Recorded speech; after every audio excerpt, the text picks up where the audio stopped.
నమస్తే, welcome to APTS Telugu news. మాదిగల అభ్యున్నతికి నిరంతరం కృషి చేస్తున్న సీఎం జగన్మోహన్ రెడ్డికి ప్రోత్సాహం అందిస్తున్న MP YSR Congress party Rajamahendravaram city MLA అభ్యర్థి మార్గాని భారత్ కుమార్ ని ఓటేసి గెలిపించండి.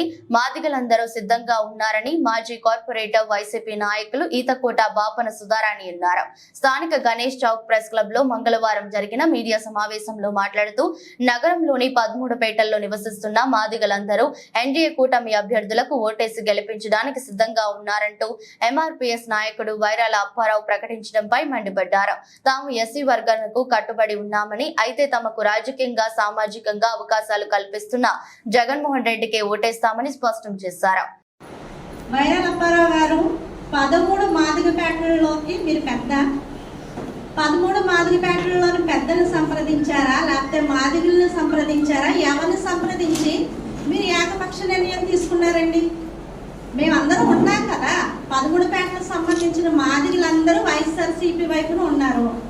మరి మీరు మట్టికి ఒక్కలే వచ్చి ఒక ఎవరినో 2-3 తీసుకొని కూర్చోబెట్టేసుకొని మొత్తం ఈ 13 పేటల మాదిగలు టీడీపీ వైపు ఎన్డీఏ కూటమి వైపు ఉన్నారని చెప్పడం అది సబబు కాదు. మేమందరం వైఎస్ఆర్సీపీ తరఫున ఉన్నాం. వైఎస్ఆర్ పార్టీకి మద్దతు తెలుపుతున్నాం. మేమెవ్వరూ రిజర్వేషన్కి వ్యతిరేకం కాదండి. రిజర్వేషన్ అందరికీ ఎంత ముఖ్యం, మాదిగలకి చాలా ముఖ్యం రిజర్వేషన్ అనేది. ఎప్పుడు సీఎం గారు రిజర్వేషన్కి నేను వ్యతిరేకిని కాదు అని ఎక్కడా ఎప్పుడు ఏ సందర్భంలో కూడా స్పీచ్ ఇవ్వలేదండి.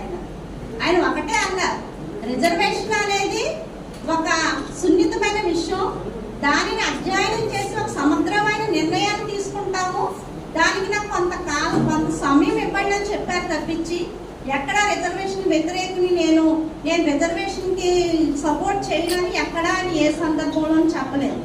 మరి మీరు ఏమంటారంటే సీఎం గారు మాట తప్పారు, మడమ తిప్పారు అంటారు. అది ఎప్పుడు ఎంపీగా ఉన్నప్పుడు కాంగ్రెస్ గవర్నమెంట్లోను రాజశేఖర రెడ్డి గారి హయాంలోను ఆయన మరి మద్దతు తెలుపుతూ సీఎం గారు మద్దతు తెలిపినప్పుడు ఒక లెటర్ రాసి ఇచ్చారు.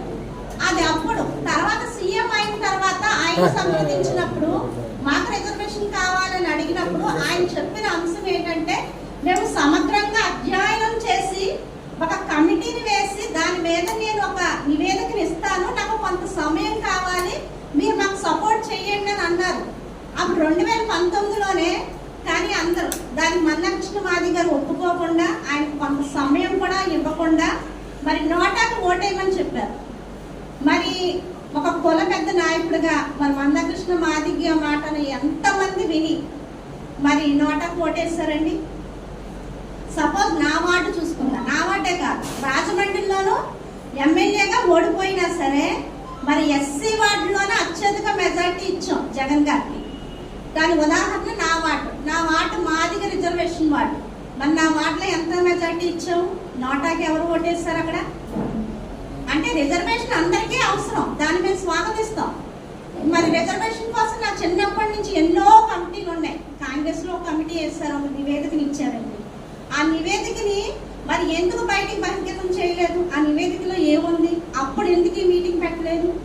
మరి కాంగ్రెస్ ఉషా మెహ్రా కమిటీ వేసినప్పుడు మరి మీరు వచ్చి ఈ కమిటీలో ఒక నివేదిక ఇచ్చారు కదా, దీన్ని ఎందుకు మీరు ఆ నివేదికలో ఏముందా అనేది ఎందుకు చెప్పట్లేదని అప్పుడు ఎందుకు మీరు ప్రెస్ మీట్ పెట్టలేదని వైరాల అప్పారావు గారు? అప్పుడు ఏమైపోయారు? మరి ఇప్పుడు ముందుకు వచ్చి మేము మాదిగలందరూ ఇటువైపే ఉన్నారని చెప్తున్నారు. ఇప్పుడు మోడీ గారు ఒక కమిటీ వేశారని చెప్తున్నారు. ఇది రాష్ట్రానికి సంబంధించింది కాదు, కేంద్రానికి సంబంధించింది. పార్లమెంట్లో దీని బిల్లు ప్రవేశపెట్టారు. పార్లమెంట్లో చర్చ జరిగింది, సుప్రీంకోర్టుకి వెళ్ళింది. సుప్రీంకోర్టులో కూడా మరి దీని యొక్క నిర్ణయాన్ని రిజర్వ్లో పెట్టారు. మరి ఇప్పుడు మీరు ప్రెస్ మీట్ పెట్టి మోడీ గారిని ఎందుకు అడగట్లేదు? ఎందుకు దాన్ని రిజర్వ్లో పెట్టారు? సుప్రీంకోర్టు ఏం తీర్పిచ్చింది, ఆ తీర్పు మాకు కావాలి అని మీరు ఎందుకు అడగలేకపోతున్నారు? వాళ్ళు అడగట్లేదు. కానీ ఇక్కడ మట్టికి వైఎస్ఆర్ పార్టీలో మాదిగలందరూ, రాజమండ్రిలో ఉన్న మాదిగ పేటలందరూ తెలుగుదేశం వైపు ఉన్నారని మీరు ఎలా చెప్పేస్తారు? మాదిగలందరికీ మీరు ప్రతినిధా రాజమండ్రిలోను? మాకేం అర్థం కావట్లేదు. ఈరోజు స్వతంత్రం వచ్చినప్పటి నుంచి ఇప్పటి వరకు అండి మరి మాదిగలు చాలా ఆర్థికంగా వెనకబడి ఉన్నాం. విద్యకు దూరం అయిపోయాం, వైద్యానికి కూడా దూరంగానే ఉన్నాం. వైద్యం చేయించుకోవడానికి కూడా డబ్బులు లేని సమయం, కొన్ని పరిస్థితులు ఉన్నాయి కొన్ని కుటుంబాలు. కానీ జగన్ గారు మరి గవర్నమెంట్ స్కూల్స్ ఎక్కువగా మాదిగ పిల్లలే మా గవర్నమెంట్ స్కూల్స్లో చదువుతున్నారు.